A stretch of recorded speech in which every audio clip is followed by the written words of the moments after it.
Assalamualaikum warahmatullahi wabarakatuh. Baik, mari langsung saja kita simak video ini. Karena bid'ah adalah pintu kerusakan Islam dari dalam. Karena bid'ah adalah bukti akhlak yang buruk dari seorang muslim kepada Nabi Sallallahu Alaihi Wasallam. Sebagaimana syirik adalah akhlak yang buruk dari seorang hamba kepada Allah Jalla wa'ala.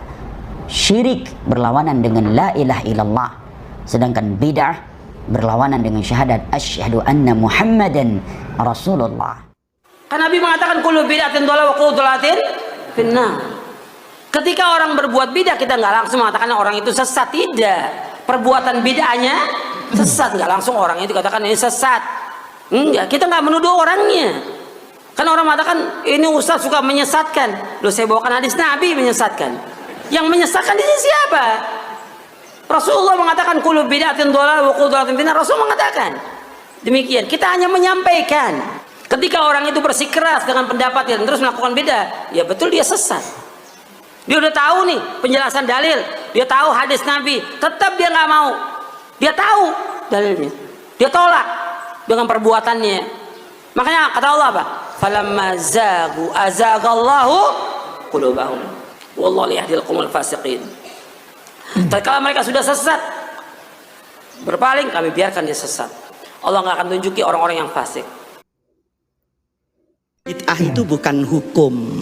Hukum itu wajib, hukum itu sunnah, hukum itu makruh, hukum itu mubah. Tidak ada hukum itu bid'ah.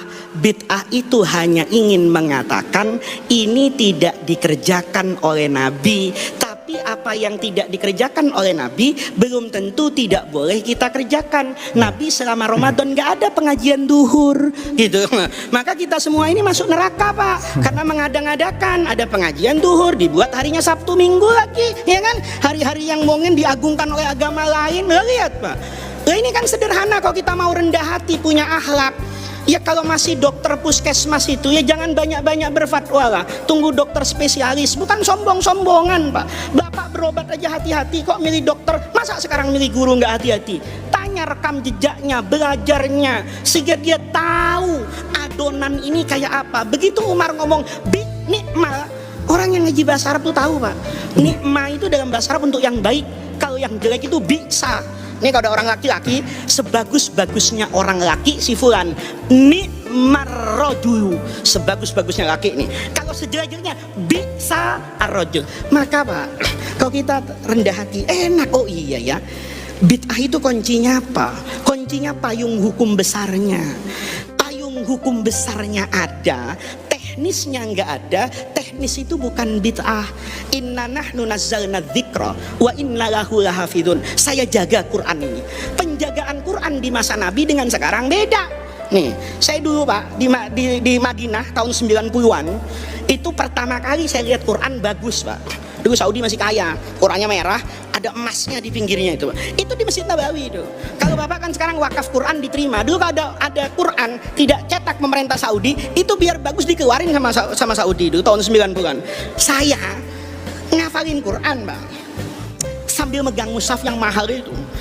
Saking terharunya, setelah selesai saya tutup, saya cium. Orang Arab narik kepala saya, haram. Masya Allah, saya ditarik kepalanya, maduranya keluar, Pak, saya. Ya kan? Sebenarnya, apa kata kamu? Haram. Nabi tidak pernah mencium mushaf. Sodakta. Nabi memang tidak pernah mencium mushaf, karena mushaf ini bid'ah, tidak ada di zaman Rasulullah. Kalau ada orang bilang ada mushaf di zaman Nabi, itu orang tidak baca sejarah. Quran di zaman Nabi itu tidak ada bentuknya. Dia ditulis di tulang, di pelepah kurma. Nanti kan Sayyidina Umar kodifikasi itu jadi satu. Artinya apa? Ingin saya katakan, bagian juga dari akhlak itu al-adab fauqal ilmi. Kalau kita merasa ada orang yang kita kenal di masyarakat dikatakan ngerti agama, kalau terjadi perbedaan itu jangan kemudian ditinggal dan dihantam. Boleh jadi sudut pandangnya yang berbeda.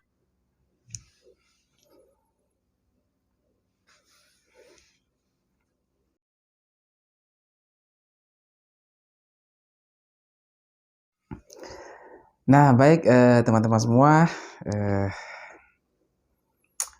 bid'ah teman-teman ya. Nah, bid'ah itu sering kita dengar kata-kata bid'ah itu yang diucapkan oleh kelompok Salafi Wahabi.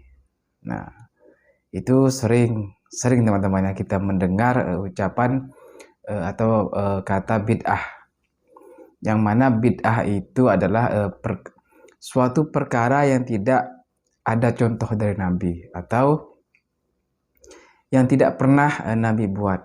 Nah, itu adalah bid'ah teman-teman ya, bid'ah. Nah, tadi kan kita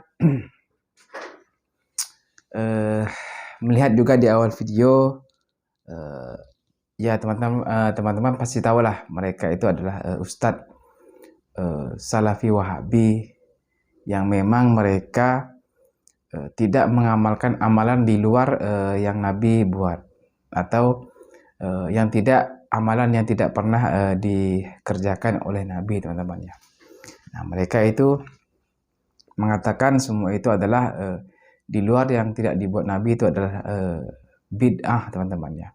Dengan hadis yang mereka gunakan atau mereka pakai itu adalah kullu bid'atin dhalalah wa dhalalatin finnar. Setiap yang bid'ah itu sesat, dan yang sesat itu finnar atau di neraka, teman-teman ya. Nah, mereka hadisnya selalu menggunakan hadis itu untuk membid'ahkan di luar kelompok atau pemahaman mereka, teman-teman ya.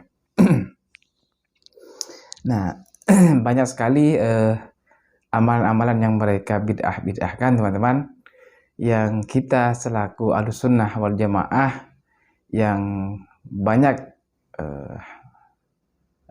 mengamalkan amalan seperti yasinan, tahlilan, maulidan, dan lain sebagainya, teman-teman ya. Nah, itu adalah amalan bid'ah bagi mereka, teman-teman ya. Nah, tapi bagi kita yang Ahlussunnah wal Jamaah tidak, karena walau bagaimanapun sama-sama ada dalilnya, teman-teman ya.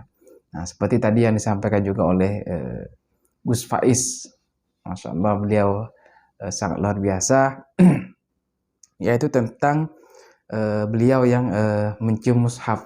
Nah, ketika beliau mencium mushaf, ditarik kepalanya oleh orang Arab. Nah, karena apa? Karena dia mengatakan bahwa itu adalah perbuatan bid'ah, teman-teman. Nah, kenapa? Karena Nabi tidak melakukannya. Nah, kalau kita pikir-pikir, teman-teman, yang namanya mushaf, kenapa mencium mushaf itu bid'ah? Nabi tidak pernah melakukan, ya karena memang di zaman Nabi itu tidak ada mushaf, teman-teman ya. Tidak ada mushaf. Malah ditulis seperti di pelepah korma, di tulang. Nah, jadi zaman Nabi tidak ada mushaf, maka ya wajar karena Nabi tidak melakukannya, teman-teman. Nah, jadi mereka mengatakan itu bid'ah, mencium Al-Quran itu bid'ah, mencium mushaf itu bid'ah, karena tidak pernah dibuat Nabi. Ya bagaimana mau dibuat, karena mushaf di zaman Nabi tidak ada.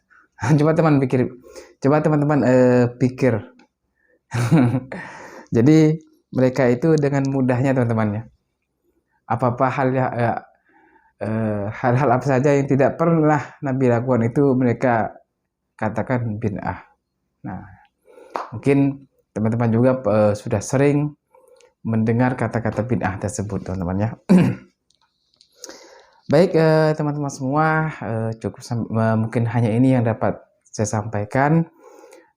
Lebih kurangnya saya mohon maaf apabila ada kesalahan yang saya sampaikan.